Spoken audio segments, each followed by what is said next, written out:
So I had a couple of equipment, actually maybe 3 equipment upgrades I wanted to share with you for those who are interested. So I may have mentioned once before I started out doing these YouTube posts with a $14 microphone from Walmart to do the voiceovers whenever I edit the videos, and it worked okay. I mean, for $14, but man, it wasn't great, and less than great for sure. And even though I'm no pro, I want to have the best sound I can have within reason without going in and having to sell the old Tahoe in order to be able to afford some of these upgrades. But I went to Best Buy and I bought this rascal, and I'm telling you, for $50, this is a heck of a microphone from the folks at TalkGo, I think. Slab, I don't know. These doggone consumer product companies get so creative you can't tell what the name of their product is. So I don't know if it's Slab. Is it JJC, TalkGo, it's a USB microphone, I don't know. Whoever it is, quality product for $50.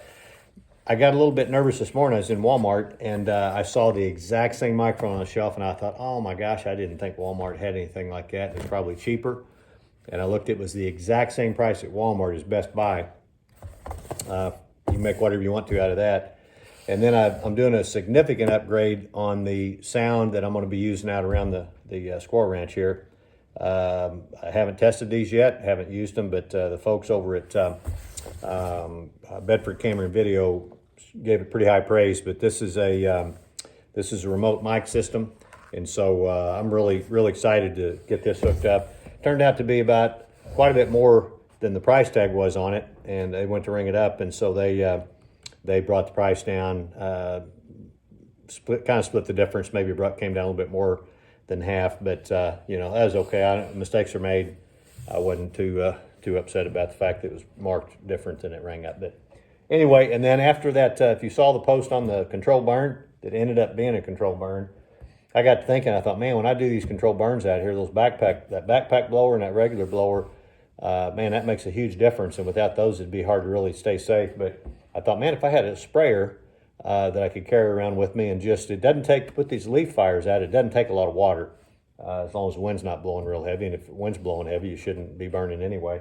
But I went to Lowe's and upgraded to this Husqvarna 200 series 4-gallon backpack sprayer. And I'm thinking with 4 gallons of water and those blowers, man, I ought to be able to really next time be able to make that fire dance if I want to. So anyway, Mike, up here in New Jersey, if you're watching, hopefully you'll sign off on that and you'll think that's a good. I know 4 waters for fighting an apartment fire, a tall building fire or a house fire, or whatever. 4 gallons doesn't go very far, but again, these leaves don't burn too tall, so I'm thinking I'll be able to make some pretty good enhancement to my control burn program.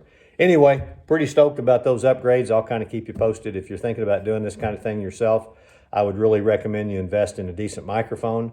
Again, for $50, you can get one that I think is really good, and shoot with your iPhone. And I also I have my phone sitting on a little tripod I got at Walmart. I think it was a few bucks. I don't remember, $12, $14, and I've got a nice tripod that I take outside, and it works really well out around the hills and that kind of thing. But anyway, that's it. Equipment update. There you go. Well, considering we're getting on to spring here pretty quick and won't have too many more good burn days left, I thought I'm going to get rid of this pile of kindling that I got kind of stored up there for campfires and so forth. And I know if I don't get rid of it pretty quick, it's just going to attract all kinds of insects and a mouse or two and a lizard or two and then snakes. So I just, for the heck of it, decided I was going to burn that pile and leave just a few of those bigger pieces. I know we'll have some more campfires this spring and even into the early part of the summer and maybe even the summer. But I was doing that, got a late start today, and I thought, man, I'm kind of hungry. So I went inside, and the bride and I were in Sam's this past weekend, and I saw this slab of ham for about $11-12, and man, that looked good. So I threw that in the cart, hauled it out here to the cabin, and I was thinking about it when I was stacking that brush inside that fire pit. So anyway, I went in, took that knife I've had for 40 some odd years that I've talked about before, threw that darn slab of ham in that cast iron skillet, and as Jethro would have said, commenced to head out to the campfire and fry up that darn piece of ham before I got fully involved in cutting brush and stuff out of that ravine down there where I'm putting in that new shooting range. So anyway, went over, and that fire griddle stand thing that Tyler and Kate and the kids got me for Christmas this year, along with a lantern. I thought I'd used that once or twice before, and I thought I'm gonna put that over those coals, get me a little coal bed there, and put that in there, get that situated just right. I tell you what, if you haven't ever cooked over an open fire, or if it's been a long, long time, it's just a stinking ball. It really is a lot of fun. And I mean, I could just easily cook that ham inside, on the stove, or just eating it raw. It's pre-cooked, so I could have just eaten it right out of the package. But I thought, I got a fire going. What the heck? I'm gonna go ahead and have a little fun, and I'm in no hurry. So I put that on there, and I got those coals adjusted just right. If you do cook over a fire, give that a try. No big deal. I mean, everything's trial and error, and it's not a scientific thing. But you don't want to have too big of flames underneath your pan there for a few reasons. It'll cook it too fast, and it won't get hot in the middle, and you also run the risk of burning your pan up or warping it. But anyway, I got that situated. Man, I just like hearing that sizzle of that slab of ham. Bacon would have been even better, but ham comes in a distant second. But just like hearing that sizzle. It was worth the time that it took to fry up that slab of ham. It really was. And Howard and Cool, if you guys are watching this, I know when you guys come down for Olive Oil, you always bring one of those really nice hams out of Springfield there. But I don't know how this would square up with that, but I think pretty darn close. Really good value. And man, I can eat off that darn slab for a couple of weeks probably, for if I just eat one slab. Man, that'd be awful nice too at breakfast with a couple of eggs, a cold glass of milk. Man, it's about 10 o'clock at night right now whenever I'm putting this video together and getting ready to post it. But I had that old stump over there, that old splitting stump. I went over and pulled up a seat and had a hot dog skewer that we keep several of those out there by that fire pit, and had that knife. I thought, I don't need any. As Uncle Raymond would have said, it ain't fancy. It ain't fancy. And it sure wasn't fancy, but man, there's something about cooking over an open fire, eating outside. Weather was just outstanding on that particular day. That's been a couple of days ago now. I think it was in the upper 50s or so by the time I got going down there cutting that brush. Right there is probably in the mid 50s, just perfect. And if you're just tuning in, you're probably thinking, who's this goomer? He showed himself eating a slab of ham on a stump. What's this guy? He's about half off his rocker, but I don't know. There's people travel all over the world to do stuff like this, pay a lot of money to sit down outside and eat a piece of ham or a fish fillet or whatever out of a cast iron skillet, and they'll pay somebody to do it for them, and I'm doing this for nothing other than the cost of that slab of ham, which as I mentioned wasn't much. I'm intentionally using that knife. I never get tired. I love old stuff, and I never get tired of using old tools and utensils and equipment and stuff that have had a long time. The older it is, the more I've used it, the more I like it. I don't know, I don't know what that says, but get a lot of enjoyment out of that old stuff. Yeah, you can tell I've touched a hot pan a time or two before. I tested that handle on that pan before I picked it up and grabbed it.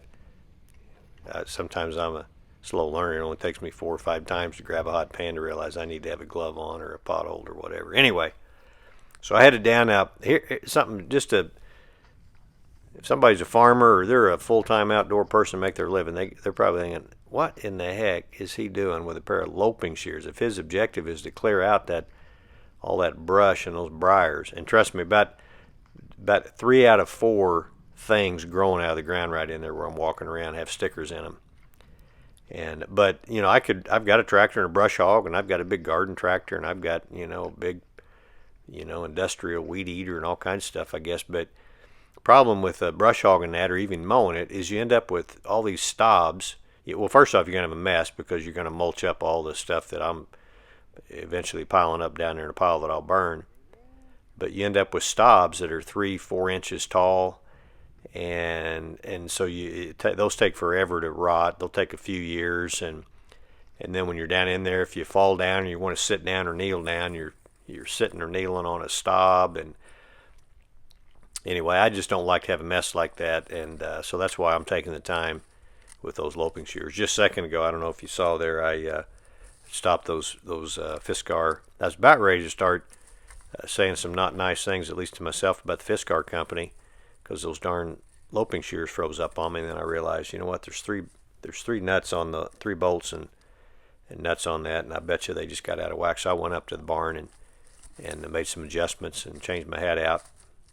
Realized I need to keep the sun off my ears, not just off my face. But today it's pretty intense, and man, you can get a bad sunburn in March, at least in this part of the country. Anyway, did that, came back down, greased them up with some WD-40, and man, they work like new. And I will say, I tell you, Fiskar, I'm not a CPG. I'm not promoting anybody. If I ever talk about something I like on here, it's because I like them and not because I think somebody someday, if somebody's going to send me something for free or somebody's going to buy me something. That's not why I'm saying it. Fiskars, though, that said, for stuff that's made in China, I'm not a huge fan. Love the Chinese people. I'm not a huge fan of the stuff that they make over there for at least tools and that kind of thing. I probably mentioned that before, but Fiskar is an exception.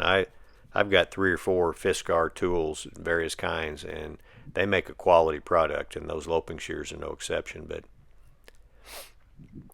anyway, I sped this up. I figured even my own mom and dad would want to sit there for an hour and watch me, lop off a bunch of briars and stuff. But while I was at it down there, another reason why I just don't go down there and brush hog that, and I have done a lot of brush hogging, but that tree that I'm closest to right there, that's a really nice redbud tree. It's about 10, 12 years old. There's 5 or 6 of them down in that draw, really nice ones. And I don't know why they call them redbud trees. They produce a purple leaf and blossom in the springtime. Maybe some white in there too, I can't remember. But anyway, I don't want to take a chance on messing those up. And there's a bunch of sassafras trees down in there too, and those turn really pretty orange and yellow in the fall. So I'm working around that. I'm trimming those trees up while I'm cutting the briars and all that junk out of there. And so that shooting range will come straight down through that hill. I'll build that shooting house up there. My plan is anyway up above where that Polaris is sitting there. And then we'll have targets that kind of graduate down and then up. And so it'll be, we'll be able to shoot at stuff that's, I don't know. I'll probably have some targets that are, 20-30 feet out, and then we'll have some that'll be, in a straight line, probably 100 yards across there, something like that. Really don't, for my purposes, don't need to have anything further out than 100 yards, but so that's the plan anyway. And I've got some several logs down that I'm planning on incorporating in that shooting house / shooting platform. We'll see how it turns out. I kind of have a thought in my mind. I haven't put a pencil to paper and sketched anything out yet, but I typically just kind of start out with a general idea and come up with the details as I go along. But I'm looking forward to getting this done. This won't take too long. That shooting house take a little while to build that, but definitely get that done. Lord willing, I'll get it done this summer. It was a real mess in there, man. I had I don't know, I probably pulled out 5 or 6 stickers or thorns out of my fingers and arm. Got hung up one time, man. I felt like I had a fish hook in my arm. It was some really gnarly stuff down in there. And I might say too, while we're at it here, if these briars and stuff, I don't have anything against briars, but if we had rabbits, not only would I leave these briars, I'd probably be planting some briars. I love seeing rabbits and having rabbits around, but it's concerning when I think about all the years growing up, and man, we had rabbits all over. We had them in our yard. We had them in friends that lived in town. They had rabbits in their yards. We had, the woods were full of rabbits, and gosh, it's I know I've mentioned it a time or two, but I've seen very few rabbits in the 25 years we've had this place out here, and that's very concerning. But anyway, we don't have any rabbits, so I really don't have to worry too much about the rabbitat. If I ever get some rabbits out here, by golly, I'll be planting this stuff back if that's what it takes. to keep those critters, keep them safe and protect them from all the varmints that like eating them. Anyway, I got most of that cut out. I still have some you can see back behind me down that hill, up the upside of that ravine. I've got to cut. I want to cut some more of that out, but I wanted to get this cleaned up today and get that rake down there and piled up. And I think I did a little bit more trimming on some of the trees there. And anyway, it turned out really nice. And I had my snake chaps on. Wasn't really expecting to see any snakes today, but that's certainly an area where if they'd be crawling around and coming out of their den and so forth, or wherever they're holed up, that would be an area that they'd be potentially crawling around. Found a couple armadillo holes down there on the side, right in there where I was cleaning out, and I meant to take a little quick video of that and forgot to, but one of them was for sure active, an active hole. I mean, it could be a groundhog living in there, but man, ever since the armadillos moved in, I've seen very few groundhogs, and I don't have too much of a problem with groundhogs. I don't like indiscriminately repurposing any kind of animal if I don't have to. I've never repurposed a groundhog in my life and don't intend to, and unless we ended up getting covered up with them and they really became a nuisance. But those darn armadillos, they are a nuisance, and occasionally have to be dealt with. And then they also compete with food, compete for food with the animals that are native to this area. So anyway, I just kind of finished up down in there, threw a few rocks, picked up a few rocks, threw those back down in there, and that area turned out, I was really pleased with it. Again, I've got a little bit more to do, but I felt like that was pretty decent afternoon's work. It wasn't all afternoon, but anyway, there's the before, what it looked like before I started working on that afternoon, and there's what it looked like after I got done. So my objective is to make it look like that all the way around that point of that ravine and really open that up down there for that shooting range. But thank you all for tuning in. Really appreciate it, and I'm going to do my best to keep you updated and posted on what's happening out here at the Squirrel Ranch.